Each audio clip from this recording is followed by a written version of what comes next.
Hey guys, I'm Massxmordor and welcome to episode 3 of Oddities.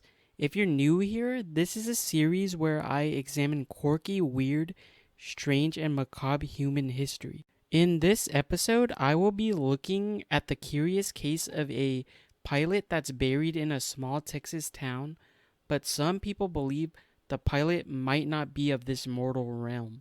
Before the Roswell, New Mexico incident, 50 years before, a small town in the middle of nowhere called Aurora, Texas, suddenly became surrounded by legend when a supposed alien visitor crash landed from outer space. On April 17th, 1897, at 6 a.m., a mysterious aircraft crashed into Judge J.S. Proctor's windmill and exploded.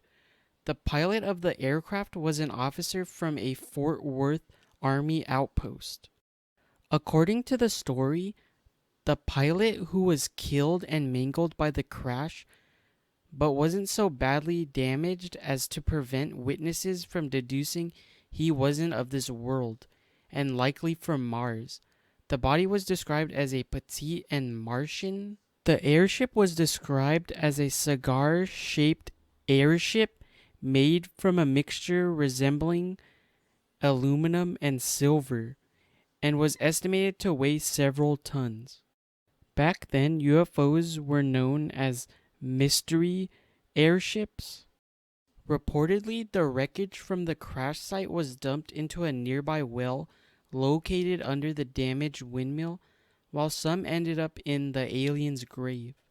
Adding to the mystery, Mr. Brawley Oates purchased Judge Proctor's property around 1935. He cleaned out the well in order to use the well as a water supply. Later, he would develop an extreme case of arthritis. He claimed the water was contaminated from the wreckage, so he sealed up the well with a concrete slab and placed an outbuilding on top of the slab. According to the slab, it was done in 1945.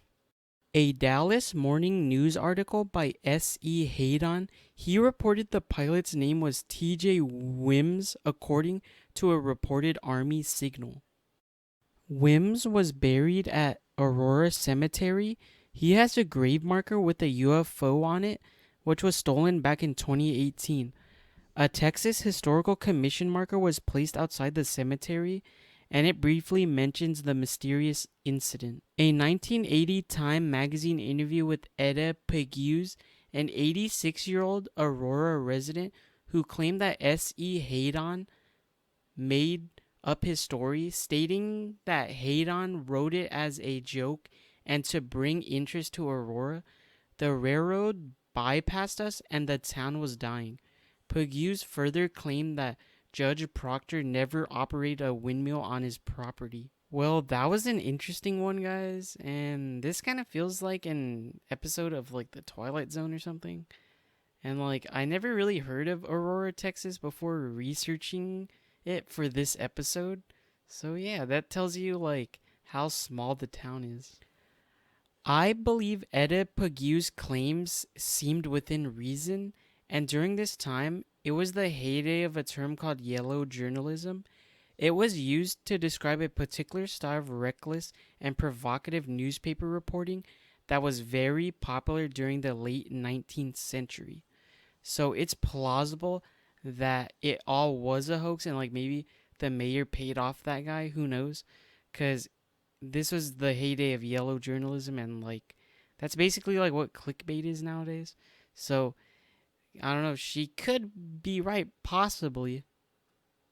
Aurora is an old western town and it was slowly dying in 1898. So maybe the mayor wanted to help the local economy or something and like cause a local legend so people would come to Aurora and support the economy.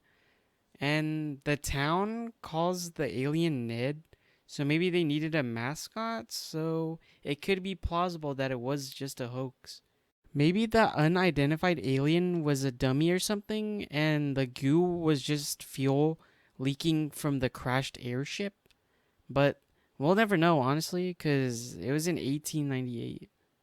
Lastly, I don't think Mr. Brawley Oates' arthritis was caused by the contaminated water, and maybe it was his way of life because jobs were way more physical and backbreaking than they are nowadays. I guess this oddity will remain a mystery forever, and maybe the Aurora government is hiding something. Who knows? I don't know. I don't want to speculate, but just saying.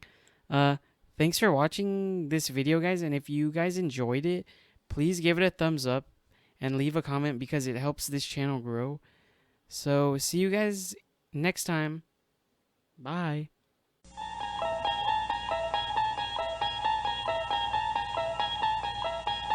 You unlock this door with the key of imagination. Beyond it is another dimension. A dimension of sound. A dimension of sight. A dimension of mind. You're moving into a land of both shadow and substance, of things and ideas. You've just crossed over into the Twilight Zone.